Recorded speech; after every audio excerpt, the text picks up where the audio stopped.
और दिल के मुताबिक काम करना कि अपने दिल के मुताबिक नहीं, उहदे दिल के मुताबिक काम करना। हालेलुया।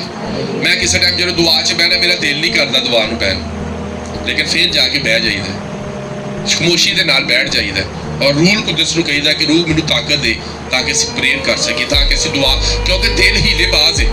दिल तुहाडा दुआ करन नूं नहीं करेगा, दिल रोज़ा रखण नूं भी नहीं करेगा, दिल दै यकी देण नूं भी नहीं करेगा, लेकिन दिल दी नहीं मननी। जो असीं अपने दिल की मनांगे फिर खुदा के दिल के मुताबिक असीं काम नहीं कर पावांगे। मेरे दिल हीलेबाज है, दिल बहाने ढूंढता है। हालेलुया। हुण जो काम ते जाने आ दिल नहीं भी करदा ते जाने आ, है जी, है ना। दिल झाड़ू लाउण नूं नहीं करदा फिर भी लाने, भांडे धोण नूं सर्दी च नहीं फिर भी करने, क्योंकि दिल बहुत सी जगह ते इनकार करदा है। इसलिए तुसीं ये देखो कि जो ना चाहते हुए असीं काम सारे करने आ ते ना चाहते हुए असीं प्रेयर ते भी आना।